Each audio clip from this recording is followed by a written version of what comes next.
আমাদের যে কবরটা আছে যখন মানে বন্যার কারণে বা পানি যখন উঁচুতে হয় তখন কবরটা অলরেডি মানে ভেসে থাকে, আবার যখন পানি নিচে নেমে যায় তখন অলরেডি আবার কবরটা নিচে নেমে যায়। বন্যা কিংবা খরস্রোত কোনো কিছুই তোয়াক্কা নেই। টইটুম্বুর পানির উপর ভাসছে শত বছর পুরনো এই কবরটি।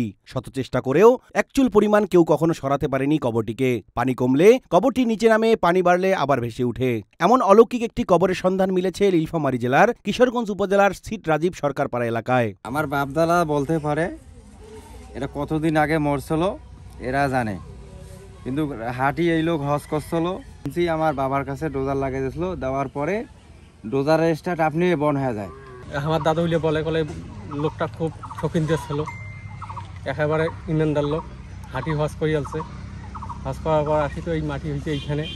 সরজমিনে জানা যায় কবরের বাসিন্দা দেবার হাজি একসময় প্রভাবশালী ধনকুবের এবং বুজুর্গ ব্যক্তি ছিলেন। এলাকার কল্যাণে 82 একর জায়গা জমি দান করে দিয়ে পায়ে হেঁটে চলে যান মক্কায় হজ পালনের উদ্দেশ্যে। দেশে ফিরে শেষ নিঃশ্বাস ত্যাগ করেন এলাকায়। তার জমিতেই তাকে সমাধিত করা হয়।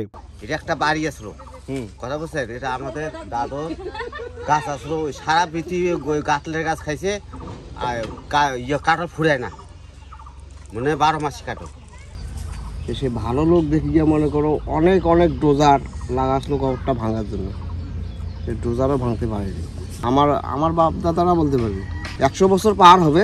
পরবর্তীতে এলাকায় কৃষিকাজে পানির অভাব পূরণে পানি উন্নয়ন বোর্ডের অধীনে একটি ক্যানেল খোঁড়া হয়। সেই সময় অনেকবার কবরটি সরানোর চেষ্টা করা হলেও তাতে ব্যর্থ হয় সংশ্লিষ্টরা।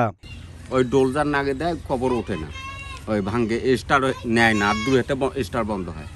তখন চারকোনাটি করি ছাড়ি দিয়ে তখন বাদ দিছি, দেওয়ার পর মন সোদ আসবে ভাঙ্গি দিবি, ও গোড় ভাঙ্গে না, ওই অবস্থায় আছে। ওখানে গভীরতা কেমন? 4-5 মানুষ এটি যেমন দাও ওটাও আছে সেই মতন। তখন আরো ভাসি উঠল, তখন ভাসে, যখন পানি হেঁটেছে তখন কবরও হেঁটে গেল। স্থানীয় বাসিন্দা ও দেবার হাজির আত্মীয় স্বজনরা জানায় এলাকার কামেল ব্যক্তি ছিলেন দেবার হাজি। তার কবরটিকে ঘিরে নানা অলৌকিক ঘটনা কালে সাক্ষী হয়ে আছেন অনেকে। এই কবরটি থেকে মহামূল্যবান চুরির দায়ে এলাকার বাসিন্দা 2 জন একই সাথে মৃত্যুবরণ করেন। কবরটির ক্ষতি করতে চাইলে তাকে স্বপ্নযোগে ভয়ভীতি প্রদর্শন করা হয়, ফলে কবরটির আশপাশে সহজে ভিড়েন না কেউই। আমার নিজের দাদু হাঁটি হজ করছে, তারপর নিজের জমিতে মাটি দিছি, ওই ডোলজার আছে তেও ভাঙ্গির পায় নাই। সকল মাইসের মুখ দিয়ে অক্টোবর আইছি। হ্যাঁ, একটা দলা পাঁচল কৃষ্ণা ধরি গেছি, যে মারা গেছি মানুষটি। ফির আর একান ডোলজার আসি নাচলো, ওখানে ভাঙছে।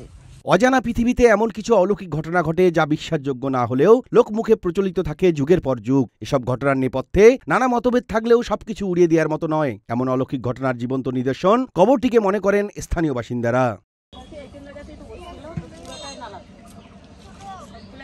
জিএম জয়, প্লাস টিভি 24।